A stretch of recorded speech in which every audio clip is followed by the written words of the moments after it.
All right, today we're going to take a look at a story you've probably heard a million times, the one about the thirsty crow. But we're not just telling a kid's story here. We're going to crack it open to find a really powerful blueprint for solving problems in our own lives. So let me ask you something. How do you solve a problem that feels, well, unsolvable? We've all been there, right? Staring at some huge goal that just seems completely impossible to reach. What if I told you the answer isn't some new productivity hack, but it's actually hiding in this super old story? Okay, so let's get into it. Act 1, the unreachable goal.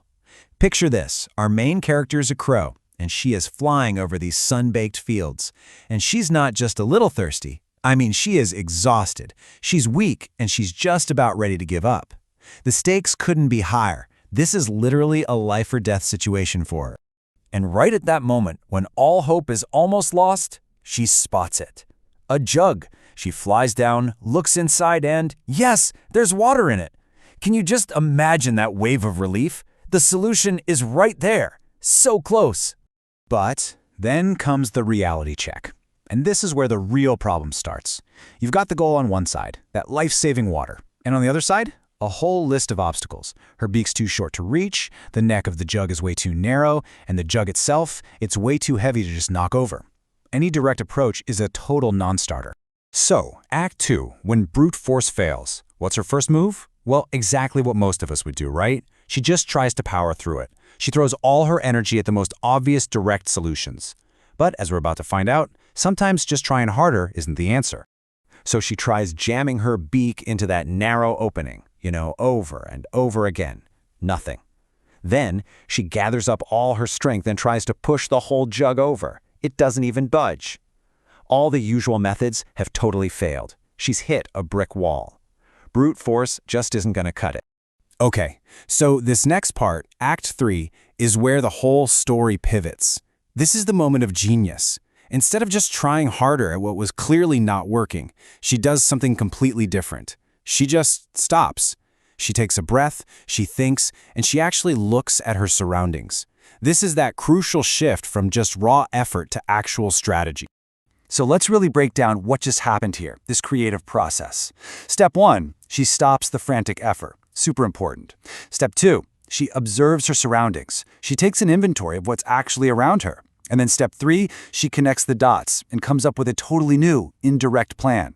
This right here, this is the core of real innovation. And what does she see? Pebbles. Just simple, ordinary pebbles lying right there on the ground. To anyone else, they're just rocks, right? But for her, in this moment of strategic clarity, they're the key. It's that aha moment. She realizes she doesn't have to get her beak down to the water. She can bring the water up to her beak. All right. Act 4, the power of a pebble. This is where the brilliant idea meets the real world. And this is where patience becomes every bit as important as the strategy itself. She starts picking up those pebbles, one by one, and dropping them into the jug. So the very first pebble goes in, plink, and absolutely nothing happens. You can't even see a change in the water level. Now this is such a critical moment, isn't it? It would be so easy to get discouraged right here and just think, this isn't working. But she doesn't. She keeps going. Okay, now fast forward to 10 pebbles later, and now she can see it. It's just a tiny, tiny rise in the water. It's not much, but it's proof. It's the validation that her crazy idea is actually working, even if it's super slow. That little bit of feedback is all the fuel she needs to keep at it. And this is where we see the magic of the cumulative effect. After 50 pebbles, the water is climbing steadily. At this point, success isn't a question of if anymore, it's a question of when. It's inevitable. Each one of those small, seemingly meaningless actions has compounded into this massive, powerful result. And then finally, the water reaches the brim. She can drink. Her patient, clever, indirect strategy worked. She solved what seemed like an unsolvable problem, not with brute strength, but with brains and persistence. So, what's the big takeaway here? Why does this ancient story about a bird matter to you and me today?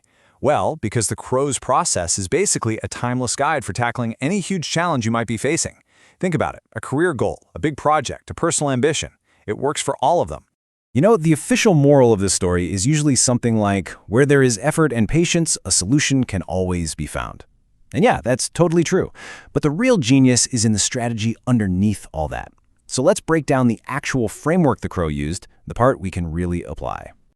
Okay, so here's the crow's framework for success. First, redefine the problem. The crow changed the question from how do I reach the water to how can I make the water reach me? Huge difference. Second, work with your constraints, don't fight them. That narrow neck wasn't just an obstacle, it actually helped her contain the pebbles. Third, look for unconventional tools.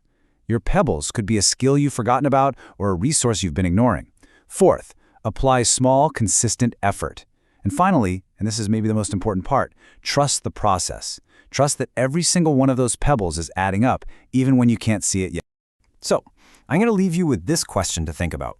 What's that big, unsolvable problem in your life right now? I want you to forget about trying to tip the whole jug over. Just for a minute, and instead, ask yourself this. What is the very first, smallest pebble you can pick up and drop in today?